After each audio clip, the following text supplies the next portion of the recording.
Hola queridos amigos, un fuerte abrazo para todos. Estamos aquí de vuelta con el resumen, repaso de la lección de escuela sabática para esta semana. Gracias a todos por conectarse. Por favor, compartan este video con sus amigos, con sus grupos de WhatsApp, con sus grupos de lección de escuela sabática, todo. Compártanlo para que más personas puedan unirse al estudio de la lección de escuela sabática. Un fuerte abrazo, que Dios los bendiga. Vamos a empezar.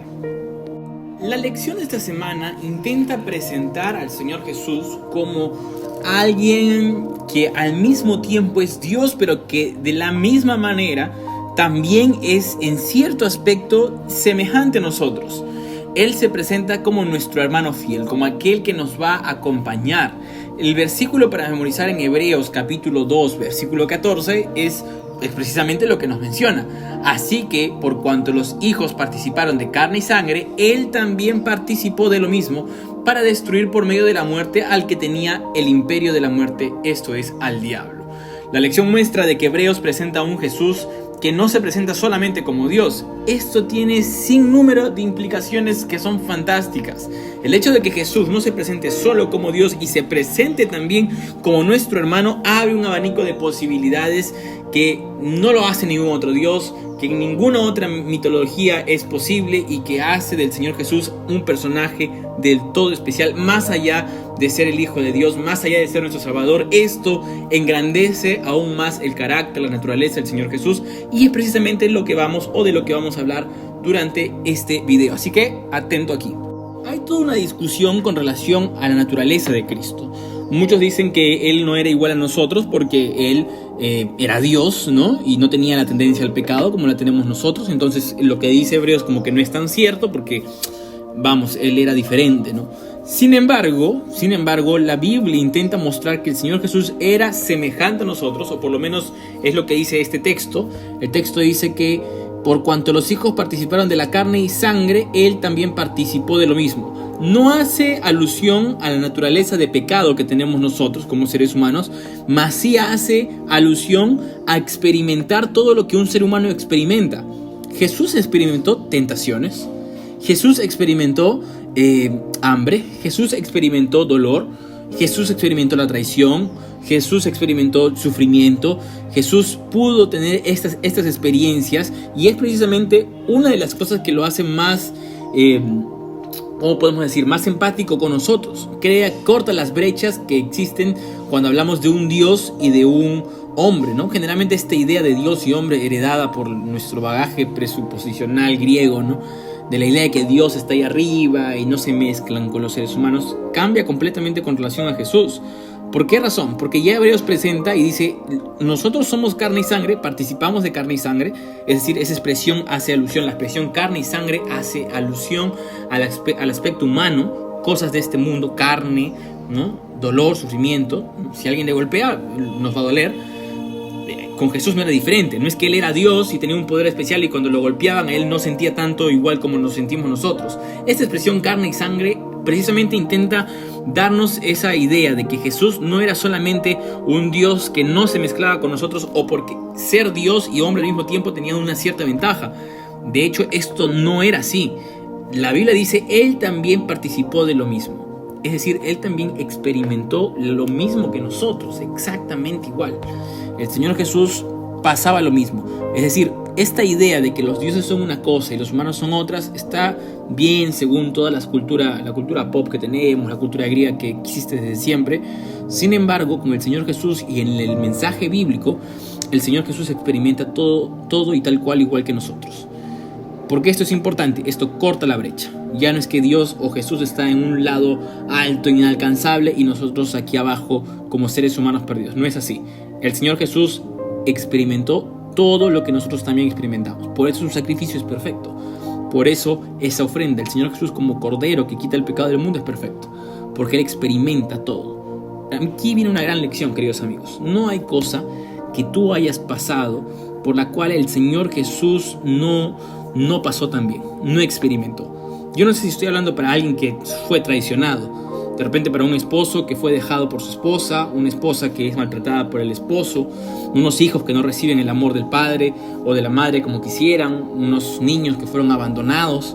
No lo sé, yo no sé cuál es tu experiencia. De repente no es tan trágica, pero sufres, sientes dolor, sientes inestabilidad, sientes angustia, sientes ansiedad. Jesús pasó por muchas de estas experiencias. Tal vez él no tenía un cuadro de ansiedad severo, pero no me digan que cuando Lázaro murió o cuando él estaba a punto de morir no sufría. Sufría tanto que llovían de su rostro lágrimas de sangre. Es decir, Jesús pasó por muchas cosas terribles por las cuales también nosotros pasamos. Jesús fue traicionado, fue abandonado, pasó por esas cosas. Cuando lo golpeaban, no es que él sentía menos dolor por ser Dios, sentía exactamente lo mismo. Por eso su sacrificio es fantástico. Y por eso el Señor Jesús no es como ningún otro Dios. Y por eso tenemos que creer en Él. Él es nuestro hermano redentor. Es curioso, en el libro de Levítico 25 al 27 y en varios versículos de Levítico se menciona este aspecto familiar, ¿no? Cuando alguien debía algo, cuando alguien tenía una deuda, el familiar podía absorberlo de esa deuda. Si tenías una deuda muy grande, tu familiar, tu hermano, podía absolverte de esa deuda. En el año del jubileo, ¿no? Cuando era el año del perdón, no podemos hablar de eso porque vamos a demorar, pero había un año en la cultura hebrea donde las deudas eran absueltas. Y en ese año tu familiar inmediato, tu hermano, podía absolver tu deuda. Jesús se presenta como hermano precisamente por esa razón, porque Él es el personaje perfecto que puede absolvernos de nuestra condición de pecado y de las deudas que tenemos. Eso sumado a que la palabra hermano implica ser un ser humano tal cual, igual que nosotros, mismo parentesco. Ahora, aquí hay algo curioso, ¿no? Yo no sé cuántos de ustedes en algún momento se han avergonzado de algún familiar. No lo sé. Uno podrá decir si es políticamente correcto o no. Yo jamás pasó. ¿Cómo me voy a avergonzar de mi mamá, de mi papá, de mi hermano? Bueno, si has tenido un hermano mayor que en algún momento te ha hecho pasar a vergüenza, claro, de repente, no sé, eras chiquito y tu hermano iba y te daba besitos enfrente de todos, ¿no? Ya, qué vergüenza, ¿no? No querías que nadie te vea así. O venía tu papá, ¿no? Y te daba un abracito, ¿no? Y los chicos ahí te molestaban, qué sé yo. Pero puede que en algún momento tú hayas experimentado un cierto tipo de vergüenza. Digamos, ay, mamá, no hagas esto, qué vergüenza delante de mis amigos. Papá, no, o mi hermana mayor, no sé. Bueno, Jesús no se avergüenza de llamarnos hermanos. Y esto es fantástico. A veces uno podría decir, bueno, no hay grandeza en esto. No es como que, wow, ya, pues, ¿no? Soy su hermano. ¿Y cuál es la gran cosa? No, bueno, la gran cosa es que Él es dueño y señor de la tierra. Él no es igual a ti. Él es igual en el sentido de que experimentó lo mismo, pero Él, el Señor Jesús, es Dios. Él es quien estuvo en el inicio de la creación. Él creó el mundo. O sea, hay que guardar las distancias también en ese sentido, ¿no? En el sentido de que Jesús es nuestro hermano, es nuestro amigo. Él es tan igual que nosotros en ese aspecto, pero Él también es Dios. Y Él tenía muchos privilegios en el cielo. Él no tenía ninguna necesidad de venir aquí a salvarnos. Pudo habernos dejado morir a la deriva y todo tranquilo, nadie le iba a decir nada. Él es soberano por sobre todas las cosas. Sin embargo, Él viene, nos rescata, nos ama y nos muestra su amor. Esos privilegios que Él deja son los que nosotros debemos apreciar.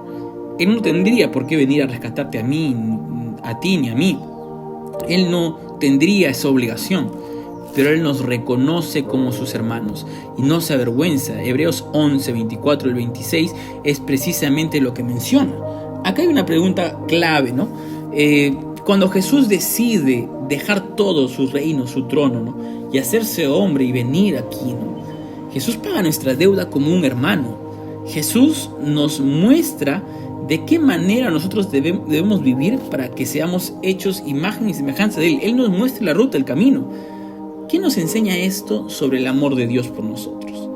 ¿Qué te enseña? ¿Qué te dice a ti el hecho de que Dios, siendo Dios y teniendo las riquezas de todo, deja todo el cielo por ti y se hace hombre? ¿Vino aquí para qué? Para que lo insultasen, para que muriese, para que lo golpeasen, pero lo hizo por ti. ¿Qué te dice eso del amor de Dios para ti? ¿Eso qué significa? Ese sacrificio, el hecho de Él venir a esta tierra, salvarte, escuchar un mensaje de amor de parte del Señor Jesús para ti. ¿Qué te dice a tu corazón? La lección continúa marcando algunos datos importantes, ¿no? En primer lugar, bueno, ya mencionamos de que Él era carne y sangre en el sentido, igual que nosotros, en el sentido de que Él experimentó el mismo dolor, sufrimiento, sentimientos terribles, al igual que nosotros podemos experimentarlos aquí. Pero me gustó mucho el tema de que Jesús fue perfeccionado a través del sufrimiento. Esta idea de perfeccionarse, según lo que dice Hebreos 10 y 17 del capítulo 2 y también el capítulo 5. En la vida de Jesús el sufrimiento sirvió como perfección, como algo que lo hizo ser mejor. Ahora, todo lo que estoy hablando es raro ya, ¿no? Porque si Jesús es Dios, ¿cómo es que puede hacerse mejor? ¿Cómo es que Él va a mejorarse? ¿Cómo es que necesita ser perfeccionado? Si se supone que Él es perfecto. El Antiguo Testamento habla mucho de esto. Pero bueno, la lección marcaba lo siguiente. La lección decía de que Jesús fue perfeccionado mediante los sufrimientos para convertirse en el capitán de nuestra salvación, ¿no? Jesús tuvo que morir en una cruz. O sea, si alguien fue golpeado hasta la muerte, ese fue Jesús. En ese sentido Él es perfecto. En ese sentido la palabra perfección. Hay que entender algo. Perfección en la idea hebrea, en la cosmovisión bíblica, en la forma de ver el mundo de manera bíblica, la idea de perfección no tiene que ver con la ausencia de errores, más sí con el cumplimiento total, con plenitud, con madurez. Jesús fue perfeccionado, y cuando digo perfeccionado hablo de que Jesús fue quien experimentó el dolor en su plenitud, el sufrimiento en su plenitud. Mira, tú puedes llorar porque de repente algo malo te pasó, algo terrible, trágico, duro. No estoy minimizando el dolor de nadie, pero ninguno de nosotros ha sido golpeado hasta la muerte, porque si fuese así no estarías escuchando esto en este momento. Si fuese así, probablemente alguien ya estaría llorando nuestras pérdidas, pero el Señor Jesús sí. El Señor Jesús sí fue golpeado hasta la muerte. Por eso el sufrimiento lo perfeccionó. Por eso el sufrimiento de Jesús es perfecto, porque es completo, total. Otra cosa importante es que Jesús aprendió obediencia a través de los sufrimientos que había pasado aquí. ¿Por qué razón? Porque Jesús es Dios. Él no tiene por qué hacerle caso a nadie.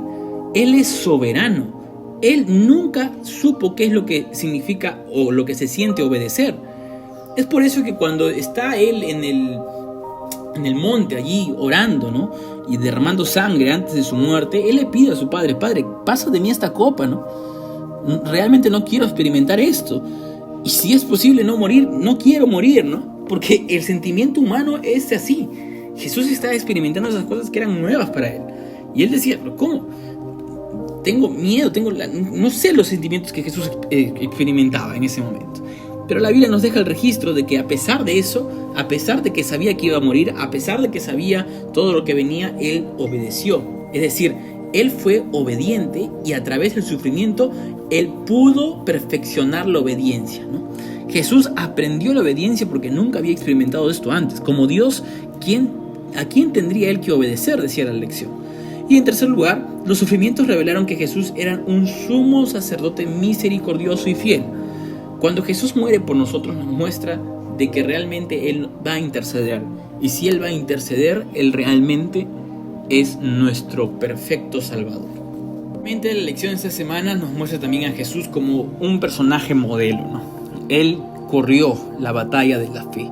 La verdadera carrera de la fe, Él la cumplió desde el inicio hasta el fin. Con su muerte fue perfecta la carrera que Él corrió. Él nos muestra que nosotros también debemos correr de la misma manera. El Señor Jesús, estando aquí en la tierra, aunque Él era Dios, nunca se apartó de su Padre. Siempre se mantuvo en oración. Avanzó frente a cada dolor, frente a cada cosa terrible, en oración, en comunión con su Padre. Y cuando murió, Él encomendó su vida al Señor Jesús.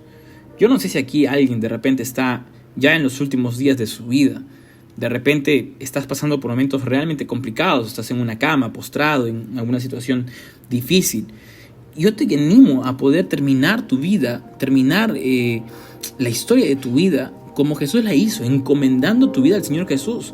Si necesitas arrepentirte, este es el momento para arrepentirte. Ahora, por otro lado, de repente estoy hablando con alguien que de repente está iniciando su vida. Estás en la universidad, estás en el colegio, estás formando un hogar recién. Bueno, sigue el ejemplo de Jesús. Comienza la carrera de la fe así como Jesús la empezó, consagrándose a su Padre. ¿Recuerdan ustedes que Jesús ayunó 40 días y 40 noches en el desierto para entrar en comunión con el Señor? Por lo tanto, esa también tiene que ser la forma en cómo nosotros empecemos nuestra relación con Cristo y nuestra historia. Comiénzala con Él. Y cuando llegue el momento de decir adiós, cuando llegue el momento de terminar, bueno, también entiende y termina tu vida al lado del Señor Jesús, pero sigue el ejemplo perfecto de Cristo. Camina, corre, avanza mirando al Señor Jesús. Toda su vida el Señor Jesús fue regida, toda la vida del Señor Jesús fue regida por una sola ley, que es la ley del servicio. Jesús sirvió a todos y ministró a todos. El Señor Jesús es nuestro más grande ejemplo en todo lo que Él haga.